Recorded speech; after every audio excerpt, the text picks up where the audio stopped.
Alright guys, if you've got 40,000 rupees to spend on a smartphone, there are so many phones out there right now that it can get really confusing. But if you've got exactly 40,000 rupees to spend, there are two phones that stand out just at that price. And if you look at their specs, the only thing that they have in common is the price. And this is where it gets so confusing and tricky, because how can two phones at exactly the same price have vastly different specs? Because as a user, you might just want to go for the phone that's got better specs, right? So the phones in here are Motorola's Edge 70 Pro and Google's Pixel 9a. And honestly, do not look at the specs, because when I tested these phones out, the specs didn't play out the way I thought that they would. Anyway, let me just spell it out for you so you can decide which one of these deserves your money. Let's start with the design, okay? And both phones, I think they look unique in their own way. The Edge 70 Pro, super slim, very sleek, and some might even call it more stylish given it comes in these different finishes. However, it does feel a little, wider in the hand. Pixel, on the other hand, a bit chunky, but more simple and minimalistic in its design, and it feels a bit more compact as well. But that camera bump at the back, it tells us two things, First, it sits pretty well balanced on a table, so there's no table wobble. And more importantly, it doesn't actually look like a Pixel because it's missing that iconic camera bump. But if you ask me, I'd still choose the Pixel. Just the in-hand feel, the grip, the fact it's a bit more compact, I think that does it for me. But when it comes to durability, I think both are very similar, but the Edge 70 Pro does have an edge because it's got a slightly higher IP69 rating, and it does have a stronger display protection as compared to the Pixel.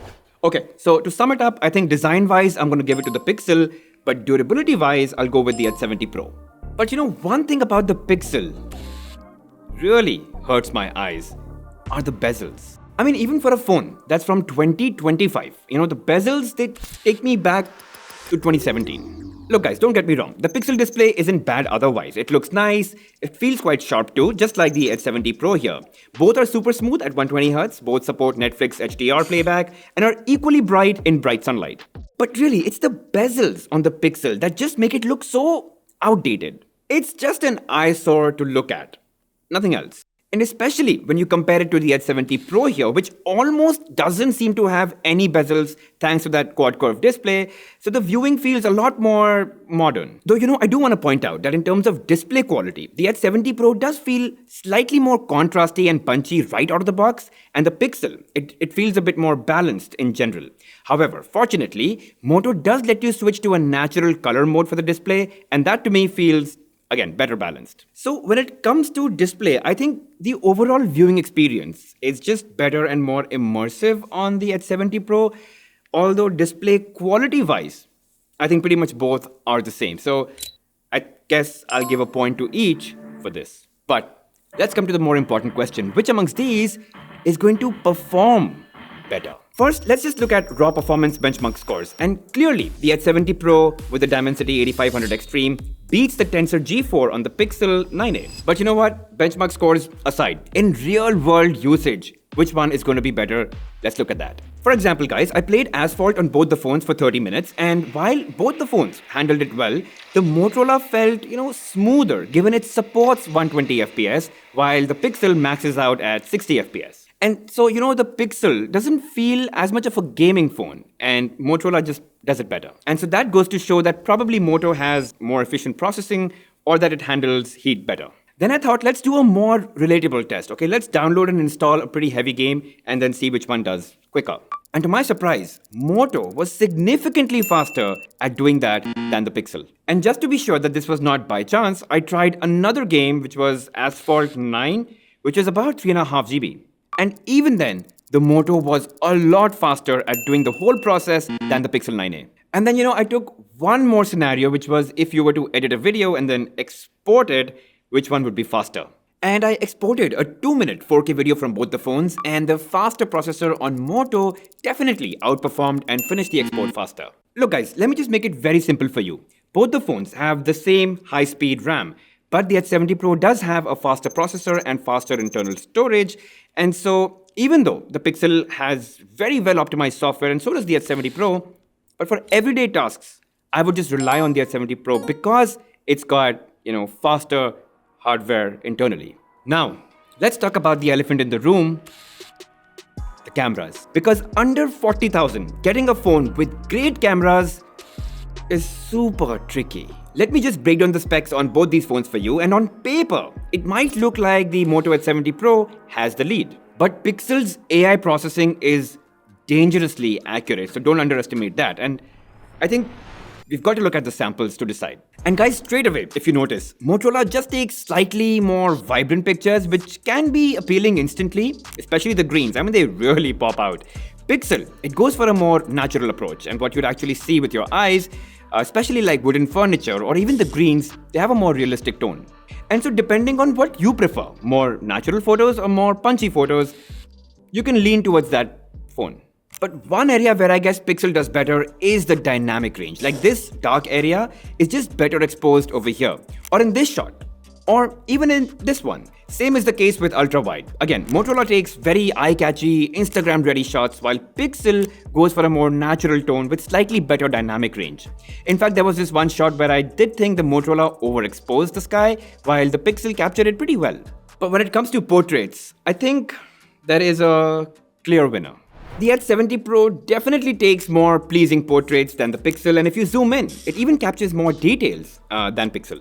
Next, let's talk about low light, and Moto definitely captures more vibrant shots, it handles the tricky areas also much better, and it reduces noise significantly, but that's all because of its AI processing. But you know, there were times that the processing on the Moto does boost scene with plants or trees a bit too much color-wise, while Pixel prefers to keep the colors in balance. I also shot 4K videos from both the phones to see which one is good for recording videos. And in bright light, I think both were okay. The H70 Pro stumbles a bit and it kept adjusting the exposure, while Pixel, it remained quite stable that way. In slightly low light, I found the H70 Pro to be a bit more grainy than Pixel, although I think both are grainy. But in very low light, I think both couldn't handle it too well. Again, at this price point, most phones will struggle with such low light situations. But what if I had to pick one of these, right? So for camera, I might lean towards the Pixel a bit more because I prefer the natural processing that it's got, and it's got better dynamic range. But honestly, I want to know, what do you prefer as a user? More Instagram ready, social media ready, punchy photos? Or do you prefer the more natural toned down photos? So let me know in the comments. But you know, for me, the make or break actually happens at the software level. And while Google is the mother of Android, I think it does it in the worst possible ways in its own Pixel phones. Let me explain. It is so stock, like it is so basic and so characterless. And sure, you know, some people call it the stock, clean Android experience, but it's very boring and it doesn't pack a lot of the basic features that you have come to expect of phones in 2026. And that's precisely why people talk so much about One UI on Samsung phones, or Oxygen OS on OnePlus phones, or Color OS on Oppo phones, or Hello UI on Moto. So Motorola, while keeping their UI very basic, still includes a bunch of stuff that makes, using a phone a lot more productive and personal. Let me show you a couple of things. So first, it's got Smart Connect that lets you completely sync your phone with your laptop. Like, viewing or transferring files between the devices, managing your notifications, copying and pasting stuff between the devices, and even mirroring your phone's screen. I can even use the Motorola phone as a webcam and not be disgusted by my laptop's ugly webcam. Second, it's got Moto Secure that lets you hide your sensitive files and media in a vault-like space which only you can access. And even basic functionalities like locking apps, which can only be opened, using a unique PIN that only you are aware of. Third, there's Moto AI, which comes with its own bunch of features. For example, I could just use this button here to remember anything, be it screenshots, photos, or any text. And I can quickly refer to it or recall it as a memory with a simple prompt. The only benefit with the Pixel is that you get 7 years of Android upgrades in a timely fashion as compared to the H70 Pro, which I think gives you upgrades for 3 years. Honestly, I can't think of a lot of people that will be using their phones beyond 3 to 4 years anyway, so I don't think it's a big deal, but nevertheless worth a mention. All in all, guys, I think Moto's take on Android far exceeds the capabilities and features that you get with the stock experience on Pixel. But having said that, everything can be installed on a phone. That's the beauty of Android. But straight out of the box, I think Moto packs more.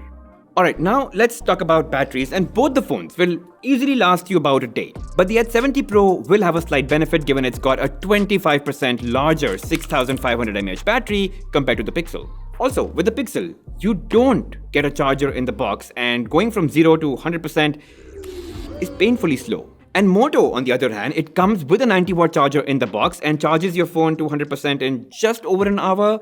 And frankly, that charger is good enough to even charge your laptop. So I think when it comes to battery and charging, clear win. So, which one to get? Well, let's look at the scoreboard again. What are you more interested in as a user? If you want a durable phone that is productivity-centric, lasts long, charges fast, and takes decent photos, Motorola is the way to go. But if you want a more iPhone-ish looking phone with more minimal aesthetics and that takes more natural pictures with better dynamic range, then Pixel is the way to go. But as an overall phone, if you've got 40,000 rupees to spend, I think Edge 70 Pro is a more balanced phone.